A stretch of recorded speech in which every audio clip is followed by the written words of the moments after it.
I'm going to get back to that story, Sonny. Just, just you listen to Boomer Great One. He's going to tell you about how it was back in the olden days, back before fire, back when we walked uphill for everything. In fact, we didn't even have a concept of downhill because there was no downhill. Everything was uphill. We thought that was normal. We didn't even have a word for it because there was no alternative. It was uphill all the time. You just need to reach down and grab yourselves by your bootstraps and pull yourselves up, Sonny. Because when I was your age, I bought a house for $25,000. And I made that money on my paper route and bussing tables at the local cafe. And if I could do it, you can do it too. You just need to reach down and pull yourself up and just buckle up there, buckaroo. God, I hate boomers. So you guys sent this to me, and it's a good news on the title. And it's not necessarily bad news in the article. It just is. It's just describing human nature, and I'm getting tired of how people fall for the Democrat magic trick because we label something differently. It means that it's the thing that we label. It's like no, it's still the thing it always was. You putting a label on it doesn't change it. So the title is Ohio University Closing Diversity Offices, Women and Pride Centers. Oh, you think that's good? And it is, because the money should go to everyone to get tuition or lower tuition costs and get an education so we all go make some money.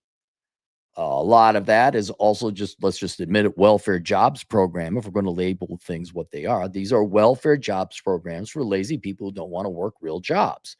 You just make work jobs like that, and then you kids wonder why your tuition is so high. And before you say you hate women and minorities, shh, the adults are talking. Please be quiet. Please be quiet, leftist person.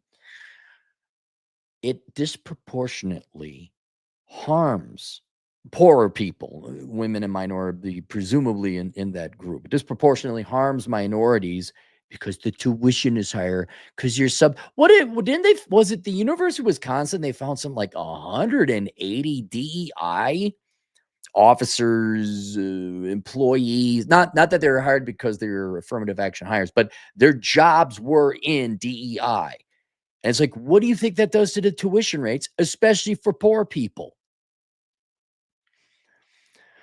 So it's good that they're closing these things. They are racist, sexist organizations. They are money grabs. They are parasitic. They are welfare. And they make tuition more expensive for all you kids trying to get a college education. But read on.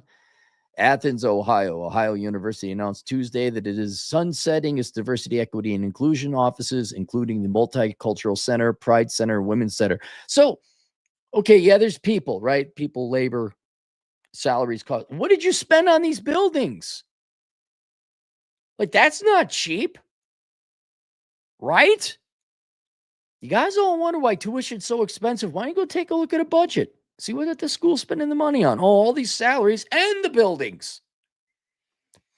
In a message to students, Ohio University President Lori Gonzalez said the university is closing its diversity offices as required by Ohio Senate Bill 1, which will go into effect in late June. Gonzalez said Ohio is eliminating all of its diversity and inclusion staff positions, and impacted staff have the opportunity to apply for other positions within the university or receive separation benefits.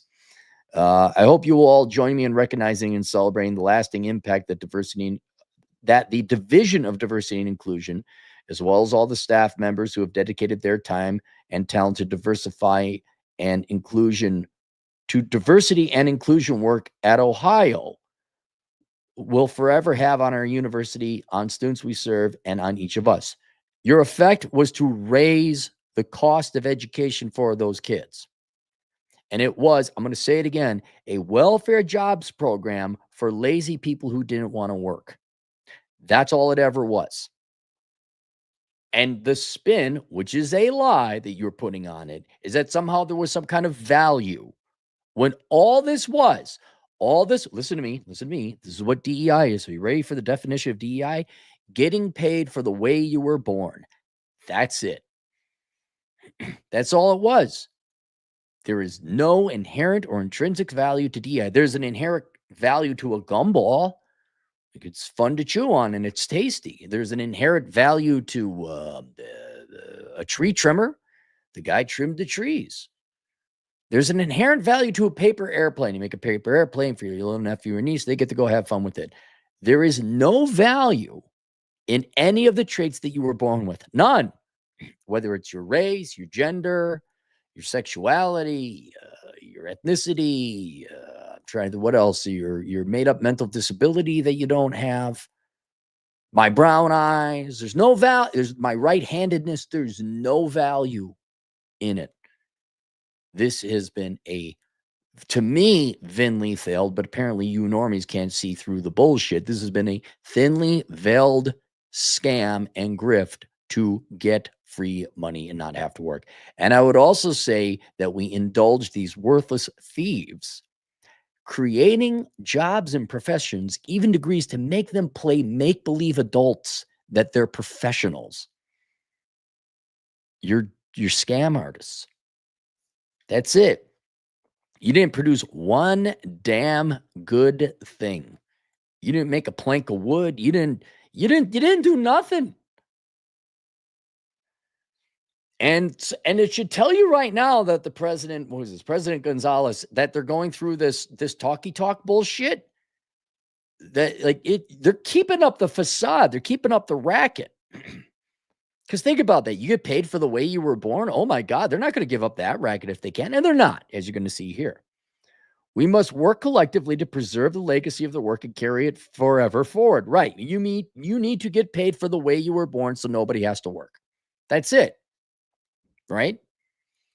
The university is not removing any scholarships. It has already examined its diverse scholarships last year and ensured all were within compliance. The identity-relevant Templeton, Urban, Appalachian, and Margaret Boyd scholarship programs are now moving to the Honors Tutorial College. Ohio University's Links program, a first-year support program for students of cultural, social, and location-based diverse backgrounds, will move to University College. So they're still employed, right? Right? The Heritage College of Osteopathic Medicine's Office of Inclusion will also be retired, and because there shouldn't be that. What, medical school isn't expensive enough? Will be retired, with the college's Office of Student Affairs taking on additional responsibility. The Office of Accessibility Services, Veteran and Military Student Service Center, and Office of Civil Rights Compliance. Dude, look at that. That is a title that is a paragraph long. Will not be affected. Gonzalez said the university will need input from students, faculty, and staff who are passionate about inclusion and belonging as they go forward. There's nothing. Go to school, get your education, get the fuck out and make money. That's it. Do you see how much more overhead and bloat and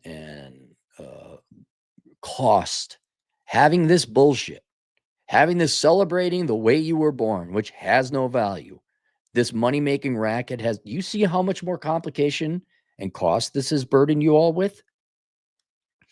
And they're going to keep it going. They're going to keep it going in any way they can. Was it Disney's rephrasing it as bridge? Somebody's calling it simple. She said the university hopes to build new support systems for students that are compliant with the law and still make students feel welcome. I want to, and that's the lie. All of them are welcome. You lie and say, oh, but you look that way, or you walk this way, you have those color eyes, or this kind of belief. Oh, then you're not welcome.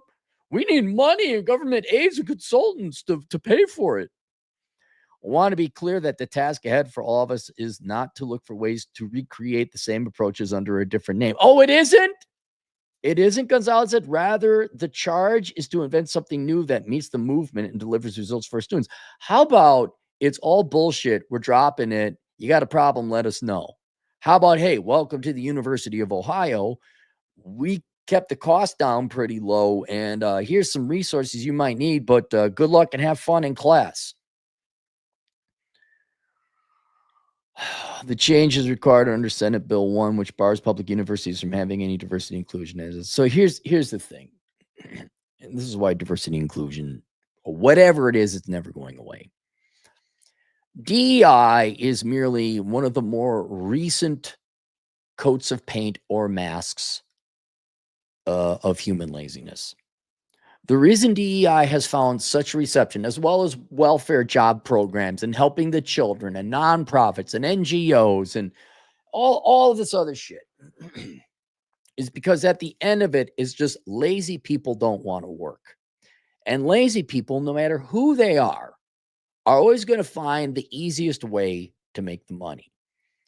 And this just happens to be the latest mask, the latest racket, the latest incarnation. Where you say, oh, you see the way you were born? Yeah, I suppose I did. You're oppressed by those people and you need compensation for the government and easier standards of living. I sure the fuck do. I'll go one beyond the DEI, right? I'll show you how it goes beyond DEI. There were some white dudes who were straight, younger. They're like, well, how do I get this DEI action? I want the diversity scholarships and the lower standards in the singing and the praises. And they're like, well, you can't. You're a straight white dude. Or are you? And even though, yes, there is such a thing as not straight people. Yes, there is such a thing as mental illness. Once you started getting preferential treatment for that, all of a sudden the straight white guy's like, oh, I totes McGoat sucked the dick. I'm totally the bipolars with the social anxieties and the depressions. Give me the money. And whereas there may be legitimate cases of it, no, the vast majority of you are faking it for attention. You don't want to work. That's it. That's the end of it. Oh, you dyed your hair pink. You got tattoos and you have depressions. Give me a disability check. In a world without men, I looked at the disability data coming out of the Social Security Administration. And ever since they started allowing mental illness to be a qualifying disability, I mean, you got to qualify for. You're just going, oh, I totes have the depressions. And, oh, well, here's your money, sir. They test you, but you can pass that test. The percent, or not the percent, the ratio between men to women collecting mental disability checks, 18 to 34, I believe it was, young people. Women have more or less stayed the same. Men have tripled. Don't tell. Lazy people, no matter who they are, will find the way. Whether that's, I got a disability, I can't work, I got the depressions, I'm fat, everything needs to accommodate me, you're oppressing me, you're prohibiting me, brr, brr, brr. Everyone's a lazy sack of shit, and you're all trying to avoid work or responsibility. And so, fine, we can outlaw the term, the policy or the act of DEI, but they'll come up with something else. I'm a single mom and I'm so sad and you need to help me out. You're a slut who couldn't keep her legs shut. That's it. That's what you are. That's what you are. And the kids are going to be fucking poor and they're going to have a disadvantage in life. You just cause them more misery and poverty. But I mean, there's a different coat of paint. What are the different fibromyalgia? Fuck out of here with that bullshit.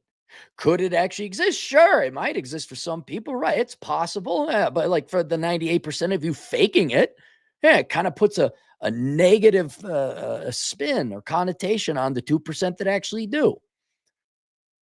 Just say you're a lazy sack of shit and you don't want to work. That's it. Just say it.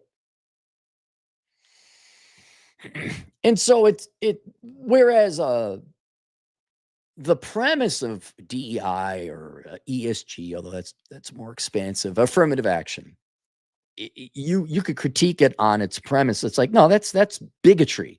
That's actual discrimination. Oh yeah, okay, and you sue for it, and people lose. Target's getting sued by a pension group, and you should. These people should be sued for discrimination. You should be sued out of existence. They'll come up with something different. And you're not going to get rid of the microeconomic transactions and decisions individual people have, right? You think Disney, let's say we're not doing DEI anymore. What, you think behind closed doors they're not going to continue to discriminate against straight white males? There was the guy with the what was it? The secret requirement list, or what was? So there was a job posting, right? And there was the requirements for the job. But then there was like the secret requirement list, and one of it was females and minorities preferred. That's discrimination. That's illegal. Whoever it was should go find that company, report them to America First Legal and get them sued. But my point there is behind closed, like you can't, I'll show you intellectual honesty, right? I will, because it shouldn't happen. This shouldn't happen.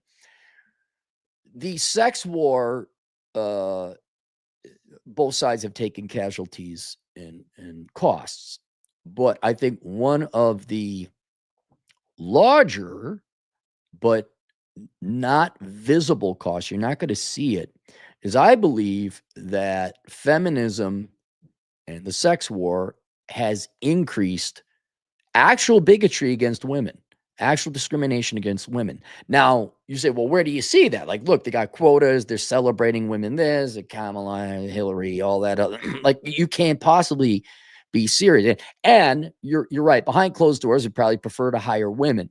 Okay, fine. That might be a closed door policy behind it. But on individual transactions or interactions, I guarantee you there are people who, when it comes down to hiring someone or we're going to give a contract out, there are now men out there given the I don't want to say atrocious behavior of women, but the not kind, the combative, the adversarial, the blaming men for all their problems. Guys like, fuck it, I'm not hiring a woman.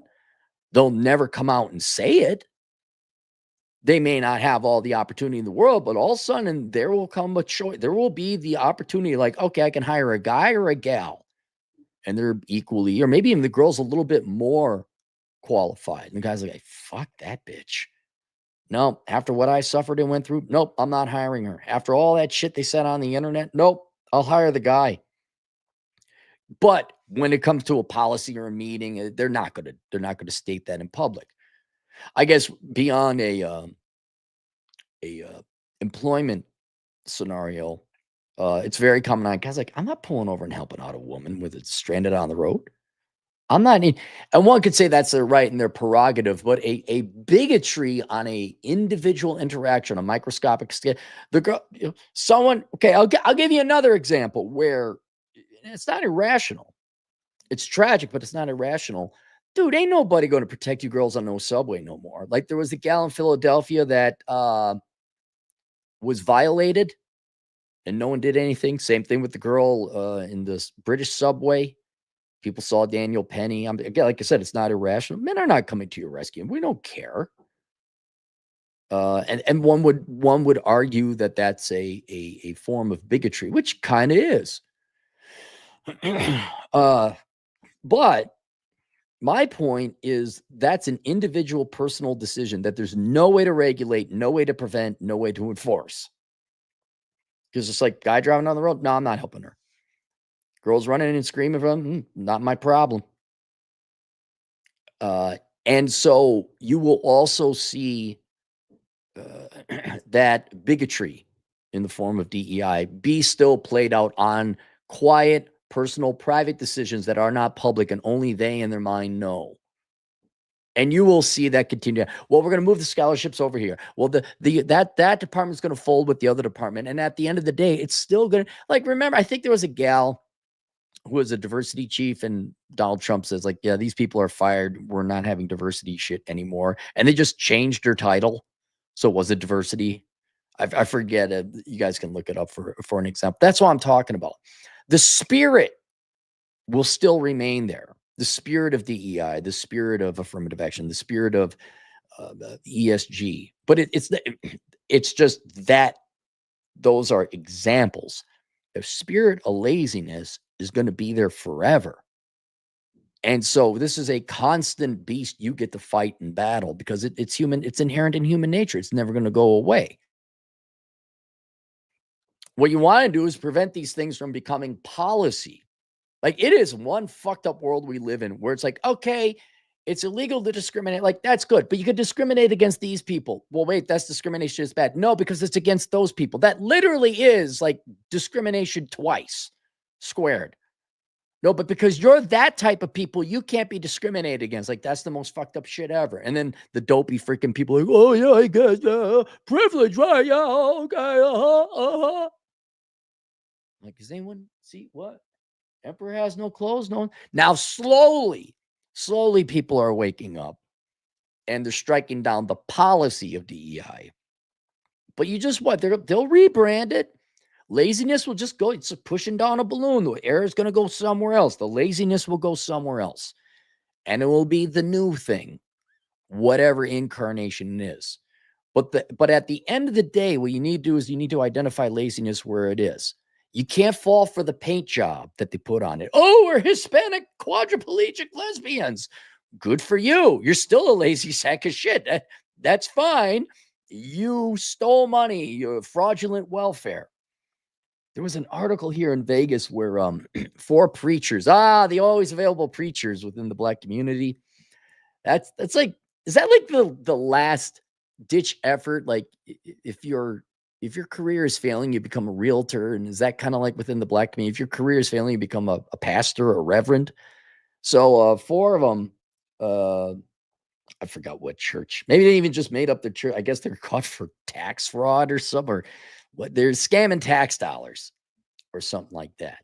Is it because they're pastors that they happen to be within the Black community? No, it's lazy people always trying to look for free money. That's it. In this place, in this instance, not learning to sit out, not relegated to the Black community. Can you believe that people invoke the word of God to scam people out of money? Oh my God. I need a private jet to spread the word of God. I need a private jet to go and speak about global warming, said, what are the 2 whores and shills? Al Gore and Leonardo DiCaprio, right? You got, and Greta Thunberg, right? Right? Are they avoiding work? Are they making money? They are. Oh my God. The Hunter Biden artwork shit, it's avoiding work. I don't care how complicated it is. I don't care if they invoke God and I am Jesus's emissary here. I don't care if it's like, but you hate my dick or you hate my hoo-ha or you hate my skin color. At the end of the day, it is a lazy person running a scam. That's it.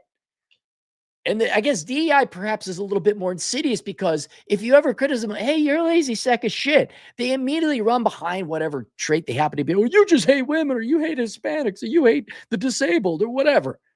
And then it is like going, oh, I don't hate Black people. I don't hate women. Like, no, I like women. I hate lazy people. Stop, your answer, your jujitsu move should be, and stop ruining their reputation, being a bad and poor representative of those group of people.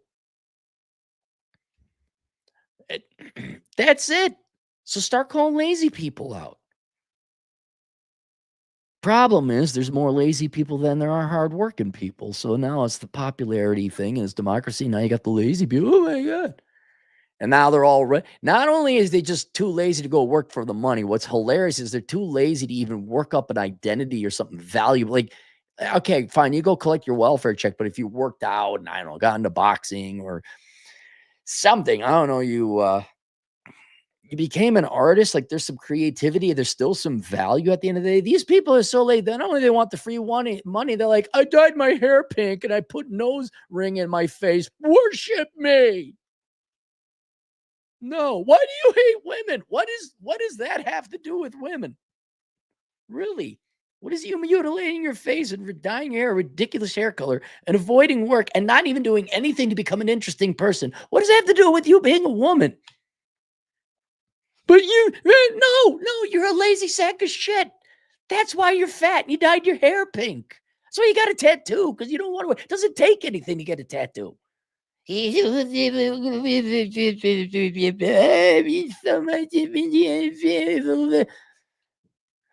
Something manifesting, something around the corner. So there you are. Let's go to the super chats. Razor Power, 10 generous dollars. Cappy, who made the wrapped in my sleeping bag intro? That's the great one. Cynical Libertarian Society. Cynical Libertarian Society. Be aware, he is, there's no other way to say it. He's like legit a bigot. Like he just, 2 minutes in, he's going to have every racial epitaph mentioned. Yes. I'm just letting you know now. Pringles can with veins, $5. Wait for when the numerous make work jobs are cut and those HR masters and left-handed lesbian puppetry can't pay their debt. Oh, wait, that's now. I know, isn't it nice? Think about this. For the first time now, some generations, entire generations of people are going to actually have to face the daunting reality that they must now provide society a valuable service or product in order to live. They cannot get by anymore on the way they were born, student loan debt deferments, or borrowing money, or some kind of government aid. Like, it's like, oh shit, it's adult time. You must now go into the real world and whatever it is, change oil, serve coffee, accounting, anything. But you just don't get paid anymore for the way you look or what you say or how your plumbing is down below or what you claim mental disability. No, it's over. You got it. Now they'll run cover and try and find, but you could be a professor of women's. You got like women's studies. That's like the final DEI beast. That shit's got to go. Like, you can have it at a private college, fine, but the government should not be funding women's studies. It's dumbest fucking shit ever. And by now, don't you think most of whatever needs to be written is done? Like, maybe it's like economics. Like, maybe there's an associate's level of knowledge that needs to be put in there, but this is not a profession. This is not where you make a lifelong thing teaching other women about being a woman. Get the fuck out of here. It's absurd as having masculinist studies. Oh my God, let's talk about the penis. Why? It pees. What more do we need? What? Kind of wrinkly. Are we going to write? How many decades of books are we going to write about it? Oh, watch the feminists. Holy shit, man. What a fucking pissing away of life. All that time wasted talking about yourself. Vic, €5 in the European Union. DEI infected marketing, accounting, and business jobs. IT and the trades are safe havens. It's not about what you like. It's about saving your life. Yeah, it affected accounting too. I know all the businesses here, like, every commercial, it's got a mixed race somebody or something, and there's rarely a straight white dude. And then when you go into, like, it's there because it's PR and lip service. But you're saying it's infecting the actual businesses or these fields? Like marketing, yes, it actually infected our marketing departments. You saw that with Bud Light and Procter & Gamble, which I'm still waiting Procter & Gamble for an apology. I will never buy Gillette. I will never buy Procter & Gamble products. Hardly even, for God's sake. It's curious that it's affecting accounting. How does accounting get affected by it? And IT and the trades, yeah, those are safe havens because that's like where the real work is, which is why we're recommending, everyone, male and female, black or white, doesn't matter, go into the trades because you don't have to deal with this fucking HR, DEI, political horse shit. You just go and do your fucking job. All right, that's it. Questions, answers, asshole consulting. I'll see you guys later, Toodles.